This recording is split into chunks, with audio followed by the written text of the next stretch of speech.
Ouais, non, il y a quelque chose de différent là-dedans. Là, c'est sûr que c'est pas juste pour l'argent. Je parlais avec un de mes amis, Fred Rioux, là, en ligne, juste avant le début de l'émission, puis il disait que lui, tu sais, il pensait que ça n'a pas d'allure, c'est des décisions que les athlètes prennent pour l'argent.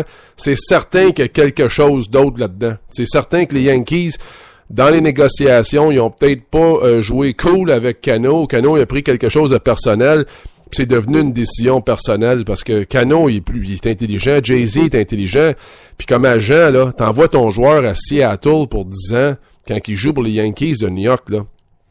Je suis pas certain que c'est la meilleure chose. New York, c'était correct. Los Angeles, ça aurait été correct. Seattle, désolé. Pense pas. Désolé. Bon. Je l'ai promis, Enrico Ciccone, il est là. Mon ami Chico. Mon invité, mesdames et messieurs, est un ancien joueur de la Ligue nationale de hockey, maintenant analyste, panéliste, comme je l'ai dit, au réseau TVA Sport, Enrico Ciccone. Hey, Chico, avant de parler de hockey, là, mardi, la semaine dernière, pour votre réseau, c'était de loin la journée la plus importante. Beaucoup de choses ont changé à la suite de l'annonce des droits exclusifs francophones de la LNH pour 12 ans. Dis-nous donc comment s'est passé le reste de la semaine? Ben c'est sûr qu'après l'annonce du hockey l'année prochaine avec le Canadien de Montréal, ça a créé beaucoup d'excitation à TVA Sport.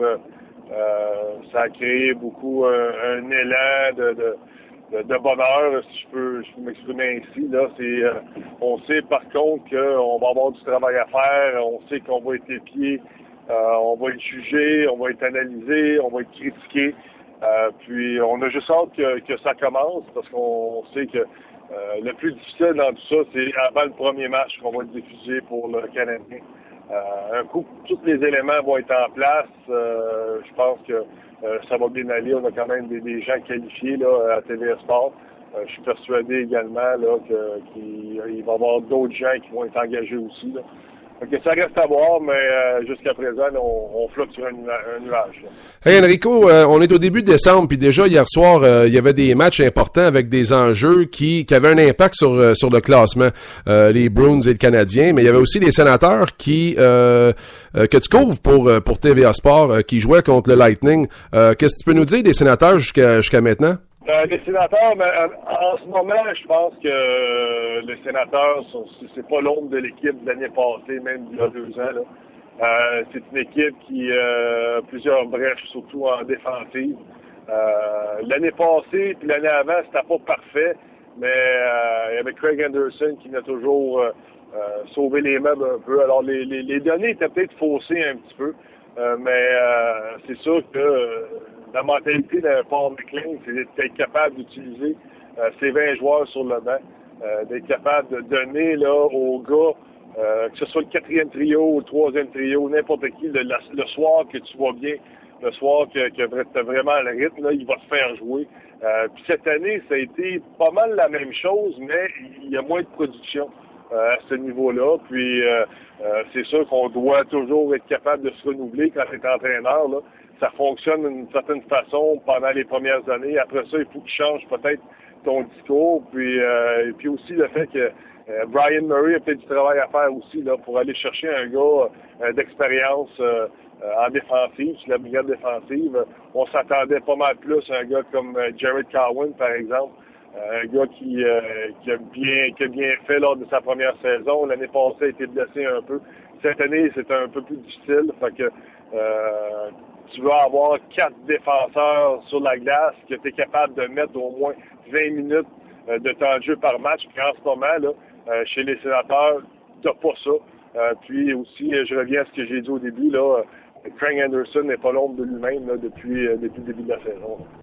Enrico, il faut absolument que je te parle de Gino Odjick. Je sais que tu le connais, c'est un ami. Il a reçu son congé de l'hôpital hier et c'est évident que je souhaite qu'il se porte bien. Dis-moi, c'est quoi quelle a été ta réaction quand tu as vu ce qui est arrivé à l'antichambre et quand tu as entendu parler de ses problèmes cette semaine? Ben c'est dérangeant parce que Gino, je le considère comme un ami personnel. C'est un gars, évidemment, qui connaît les difficultés présentement dans sa vie personnelle. C'est un gars qui nous a toujours là qui a toujours été perplexe un peu. Il a toujours, tout ce qu'il disait, ça a toujours été un gars c'est toujours un gars intelligent, là. T'essayais toujours de découvrir, puis d'essayer de savoir ce qu'il essayait de dire. C'est un gars qui avait toujours une pensée profonde. C'est un gars qui est bien spirituel. Puis quand tu vois ça, ces choses-là arriver, c'est dérangeant parce que on a fait possiblement le même métier dans la Ligue nationale, là, puis est-ce que ça vient directement des coups qu'il a reçus alors qu'il était joueur? Mais ça, on ne sait pas. Je veux dire, ça reste à être prouvé, là. Mais c'est pas évident. C'est plate de voir un ancien coéquipier passer des moments difficiles. Puis en même temps aussi, de mon côté, mais tu te dis, ça va peut-être m'arriver un jour. J'ai mangé tellement de coups, j'ai tellement été sonné aussi dans ma carrière que tu sais pas, là, ça peut nous arriver n'importe quand. Puis il faut rester à l'écoute, je pense. Il faut rester à l'écoute de ces choses-là parce qu'on sait pas ce qui. Ça faut une leçon. Quand tu vois des gars comme ça, tu te dis, ben là, on a vu aussi Scott Parker dernièrement qui a fait une sortie. C'est pas évident. Il y a beaucoup de joueurs qui passent à travers la même chose, puis on n'entend pas parler. Là, ça commence à sortir. Alors, il faudrait peut-être être un petit peu plus à l'écoute de soi-même. T'en as-tu, toi, personnellement, encore des séquelles de ces coups-là? Ben, tu sais, je vais dire, quand je répète ce que je disais, je suis un peu plus à l'écoute, là. Tu sais, puis des fois, moi, je souffre pas de démence encore. J'ai pas l'air de. J'ai pas l'air de capoter là, quand je parle encore, du moins je le crois là. C'est sûr que je pourrais pas te cacher que il y a des pertes de mémoire des fois. Tu sais, ça c'est puis là je vois que plus ça va, plus c'est récurrent aussi. Puis c'est pour ça que là j'essaie de garder mon cerveau vraiment au travail. Je lis beaucoup depuis que j'ai arrêté de jouer au hockey justement pour essayer de le garder actif. Puis aussi dans mon travail, mais ça me porte à être obligé de lire. Et puis ça, je pense que ça m'aide beaucoup. Mais c'est pas, tu sais, être aussi rapide au niveau de la parole, ces choses-là, mais c'est tout aussi facile que c'était avant. Je dis pas, je sais pas si c'est à cause de ça, mais tu sais, je regarde, puis j'ai en rétrospective, là, de temps en temps, il y a des pertes de mémoire pour absolument des choses bien banales.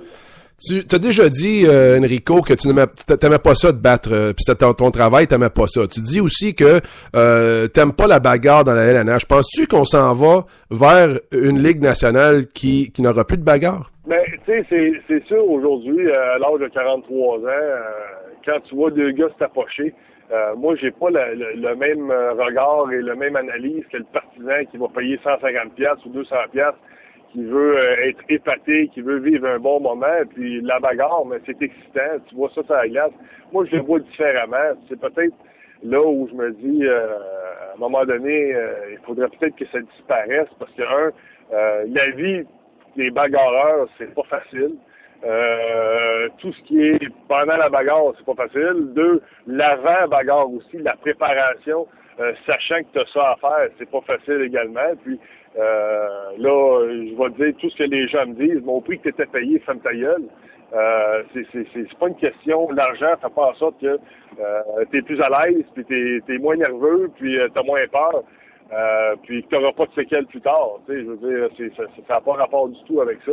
Moi, je pense sincèrement, aujourd'hui, si on va enlever la bagarre, on peut pas l'enlever comme ça, là. Je pense qu'il va y avoir une réforme qui doit être faite dans la Ligue nationale parce que, c'est évident que la Ligue nationale n'est pas capable de protéger ses joueurs encore à 100%. Si la Ligue n'est pas capable de le faire, ben, puis que t'enlèves le seul petit moyen que les joueurs peuvent se protéger à ce niveau-là, ben là, je pense qu'on vient empirer les choses. Si on le fait de pair avec un changement de règlement, avec changement de culture aussi, ben, une place, je pense que ça pourrait éventuellement se faire. Est-ce qu'il existe un programme pour les anciens joueurs, mettons comme Gino Odjick, là, des victimes de commotion cérébrale ou autres sortes de maladies mentales, là? Au niveau des commotions, je pourrais pas dire. Au niveau de la santé également, non plus, je pourrais pas dire. Par contre, je sais qu'il y a un programme d'aide là, pour des joueurs, les retraités qui sont en difficulté financière, par exemple. Je sais que le Canadien travaille un bon plan là-dessus aussi pour les anciens, mais là, à dire au niveau médical, ces choses-là, je pourrais pas dire. Par contre, moi, pour avoir joué pour le Canadien de Montréal, c'est déjà arrivé dans le passé que j'ai appelé Dr. Mulder ou l'organisation, puis ils m'ont aidé, là. Ils m'ont dirigé au bon endroit, puis j'ai été capable de me faire soigner. Mais tu sais, là, en gros, en général, au niveau de la Ligue nationale, là, je pourrais pas dire au niveau des commotions, là. Ben, en tout cas, moi, je pense qu'il devrait, Chico. Ben, qu'est-ce que tu veux? Ben là, ça commence à sortir tranquillement, puis plus ça sort, plus j'imagine qu'ils vont être obligés d'aider, parce que là, avec la poursuite, là, laisse-moi dire que ça les met dans une fâcheuse état, ceux-là, là. D'accord. Merci beaucoup, Enrico Ciccone. Un bon week-end à toi. Merci d'avoir participé à l'émission au show du midi.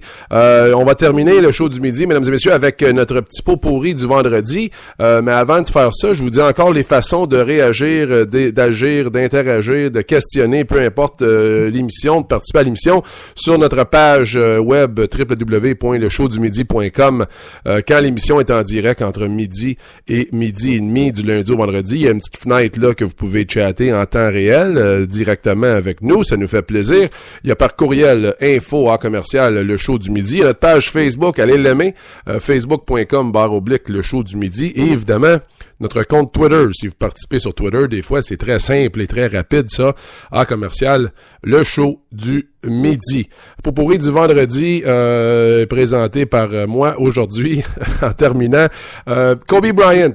Quand Kobe Bryant a décidé de faire un retour avec les espadrilles hautes, les souliers qu'on appelle les high tops, il les a dévoilés, ces nouveaux souliers, mercredi soir à Los Angeles de la compagnie Nike. Le design fait beaucoup jaser parce que le design fait un petit clin d'œil à la réparation de la déchirure que Kobe Bryant avait subie à son tendon d'Achille. Le soulier qui sera disponible à compter du 8 février 2014 a des coutures derrière, à l'endroit du talon, là, qui représentent des points de suture à son tendon d'Achille.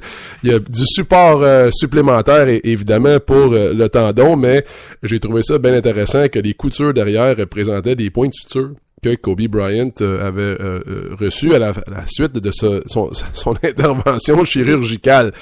Il reste encore du temps avant qu'on soit au courant là, des deux formations qui vont participer au Super Bowl, le Super Bowl 48 au MetLife Stadium de New Jersey. Mais pour ce qui est des annonces qui seront présentées là, entre le jeu, mais ça, c'est complètement réglé. Ce que je veux dire par là, Fox a annoncé hier qu'ils ont complètement vendu l'inventaire commercial pour le match du 2 février. Je ne sais pas le prix exact du 30 secondes, mais ce que j'ai entendu des experts, ça sera en moyenne entre 4 et 4,5 millions de dollars du 30 secondes. Les annonces vendues à 4,5 millions de dollars seraient un record pour le Super Bowl. Pepsi, Anheuser-Busch et Hyundai ont déjà annoncé qu'ils avaient acheté un ou deux ou plusieurs des spots de 30 secondes disponibles. Je pense qu'il y en a à peu près 65 à 70 de disponibles. Donc, c'est pas une mauvaise journée pour le football et pour le réseau Fox qui diffuse le Super Bowl. Je vous parle de Michael Carter Williams. C'est jusqu'à maintenant une recrue sensationnelle dans la NBA. Il joue garde pour les 76ers de Philadelphie et a un salaire garanti de 4,5 millions pour les 2 prochaines saisons. Le hic là-dedans, ce qui est intéressant, c'est qu'il n'a pas le droit d'y toucher. C'est sa mère qui est gérante d'affaires du jeune de 22 ans et son argent est placé en fiducie jusqu'à l'âge de 25 ans. L'argent qu'il a pour vivre en ce moment, ben c'est une commandite avec Nike et Panini, mais c'est pas des gros contrats là. C'est pas aussi gros évidemment que son salaire de 2,2 millions, 2,3 millions, 2,2 millions cette année, 2,3 l'an prochain, garanti. C'est une histoire intéressante d'un jeune homme qui fait beaucoup jaser en ce début de saison. Je vous souhaite une excellente fin de journée, surtout un excellent week-end. Merci beaucoup d'avoir été à l'écoute aujourd'hui du show du midi. C'est toujours un plaisir de faire ça avec vous. Je vous rappelle encore une fois, envoyez-nous vos messages, vos courriels, vos commentaires, vos idées. info@commercial le show du midi. Je vous souhaite un excellent week-end. Oubliez pas, hier, je vous ai dit, là, donnez votre temps, là. Appelez. Si vous faites participer à la guignolée des médias, appelez des foyers près de chez vous pour les gens âgés et donnez 4 heures de votre temps avant Noël. Ça va changer beaucoup de choses chez vous, ça, je vous le dis. Merci d'avoir été là. Passez une excellente fin de journée, un excellent week-end. Merci Enrico Ciccone, merci Geoffroy Morin.